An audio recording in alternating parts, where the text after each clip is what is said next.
Halo shoe lovers, balik lagi di konten paling menyakitkan di dunia persepatuan, konten bedah sepatu dari Shoe Workshop.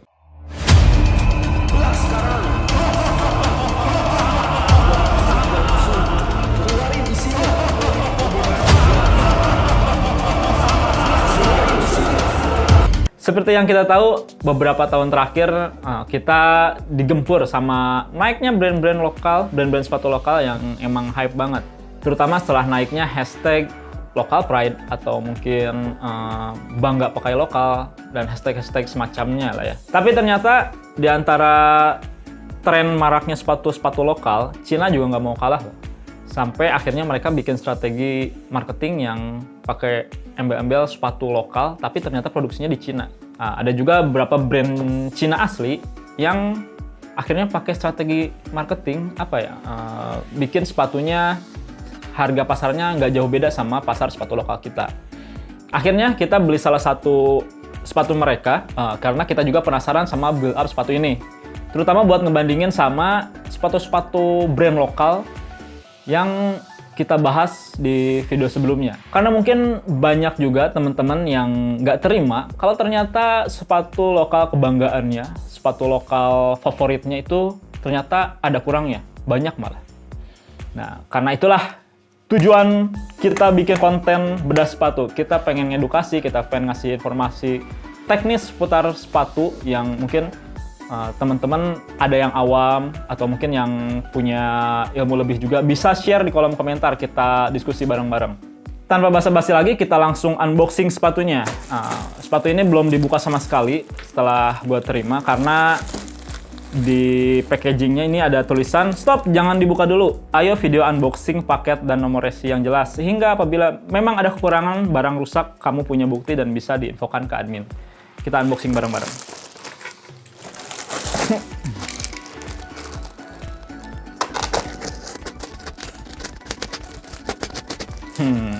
Oke. Penjual tidak perlu bayar apapun kurir. Yap, ini dia sepatu seharga 135.000. Sepatu saingannya Aero Street mungkin ya. Atau beberapa brand lokal lain yang dengan range harga yang sama.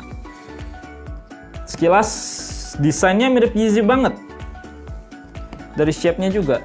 Cuman beda di sole-nya aja, mereka pakai molding injection kayaknya. Kalau basa-basi lagi, kita langsung bedah aja. Kita cari tahu struktur-struktur sepatunya. Wah, ini talinya keren sih.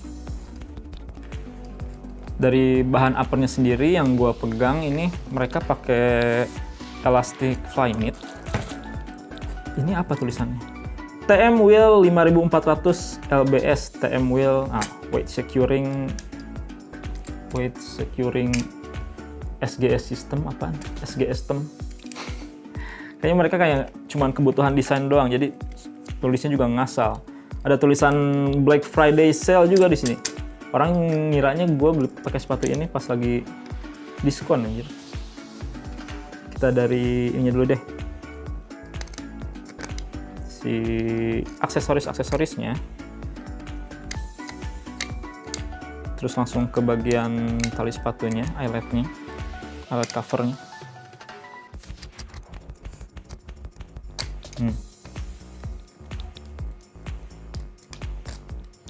Ini kalau kalian pegang sendiri, si karet aksesoris ini lebih mirip karetnya ini, gantungan kunci. Wajar lah ya, sepatu dengan harga segitu pasti makan kos di sini. Gantungan kunci banget. Bisa kalian pakai lagi.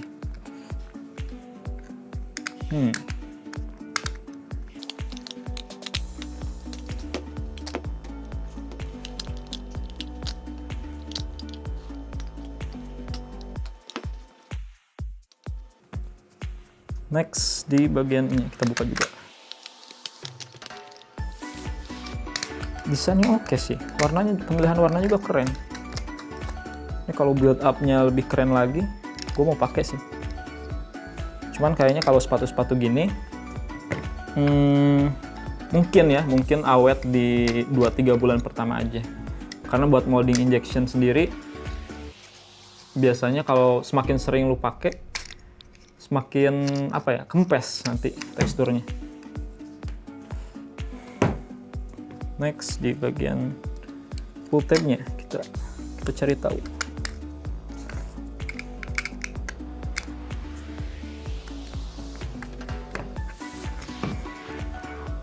Sekedar informasi juga buat si saw molding injection ini, ternyata jadi salah satu pilihan apa ya, produksi sepatu-sepatu murah. Karena cost produksinya juga nggak gede-gede banget.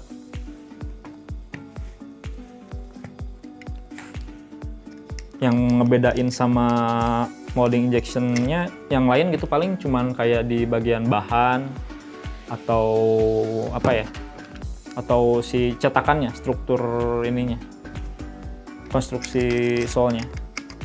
Karena Aerostreet kan banyak tuh konstruksi solnya, keren-keren.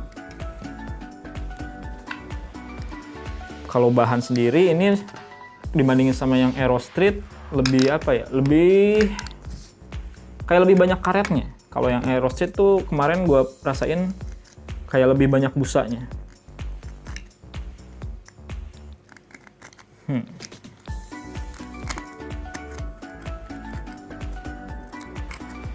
Langsung bagian upper kita buka. Oh iya, gue lupa bagian insole. Oh, ini keren nih, menarik nih. Gue bahas dulu bentar. Si insole-nya ini mereka pakai teknologi apa ya? Sok-sokan teknologi hexacache gitu yang biasanya ada di sepatu lari. Yang ada pola-pola segi 6 di sini. Cuman ya ini bahannya lebih ke styrofoam sih. Malah ini udah sobek, belum diapa-apain. Tuh. Menarik. Langsung ke bagian uppernya.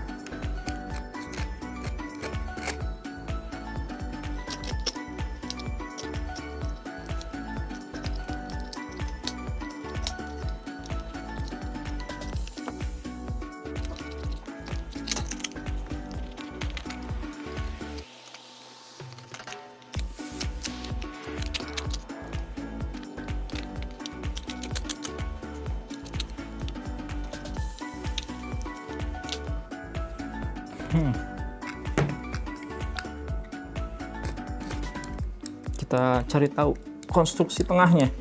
Apakah mungkin kopong juga kayak sepatu sebelumnya?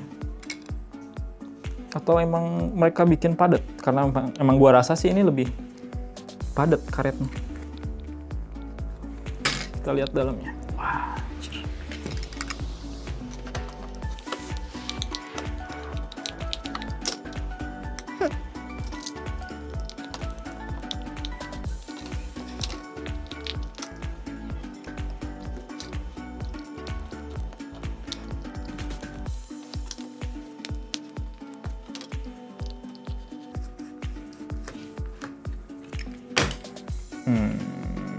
Ya, ini dia sepatu Alope yang baru aja gue belah. Secara kasat mata emang nggak jauh beda sih sama yang kemarin gue belah, si Aerostreet tuh. Boleh ambilin nggak? Nah, itu Aerostreet. Sip. Nah, kita lihat detailnya. Banyak nih. Nah, ini sepatu Aerostreet, ini sepatu Alope. Jadi emang secara apa ya, build-nya nggak jauh beda. Tapi menurut gue ini secara konstruksi lebih oke. Kalau si Aerostreet kayaknya ini lebih banyak di busanya. Kalau ini lebih banyak di karetnya. Walaupun emang salah satu kekurangan si molding injection ini, kalau banyak busanya gampang retak. Kalau misalnya kalau misalnya banyak karetnya gampang retak, jadi keras. Kalau misalnya banyak busanya itu bakalan gampang slip, licin. Tapi emang buat harga 100 atau mungkin 130.000, ini setelah gua tahu cost produksinya ya, si molding injection 135.000 itu kemahalan. Mungkin teman-teman juga ada yang pernah beli sepatu sejenis dengan harga di bawah 100.000. Itu banyak banget, kalian cari di e-commerce. Tapi ada satu pertanyaan yang bikin gue penasaran gitu. Di salah satu strategi marketingnya si Aerostreet, mereka bilang kalau teknologi molding injection ini adalah yang terbaik. Bahkan nggak sedikit orang yang kemakan sama omongan mereka gitu. Ya, namanya juga strategi marketing ya kan. Tapi pertanyaannya, kenapa brand-brand sekelas Adidas masih pakai lem jahit buat triple layer-nya? Kenapa Nike Cortez masih pakai teknologi lem juga? Kenapa New Balance masih pakai sole and cap yang capek-capek harus di sinar UV dulu gitu? Kenapa nggak langsung pakai si sole molding injection ini? Tulis pendapat kalian di kolom komentar. Segitu aja pembahasan sepatu kali ini. Buat kalian yang mungkin punya rekomendasi brand sepatu lain yang pengen kita belah dan kita bahas konstruksinya, strukturnya, atau mungkin ya dalaman-dalamannya lah ya, bisa langsung tulis di kolom komentar juga. Jangan lupa like dan share video ini jika bermanfaat, subscribe channel kita, dan nyalakan lonceng notifikasinya supaya kalian nggak ketinggalan video-video baru dari kita. Gue Erik dari Shock Shop. Adios!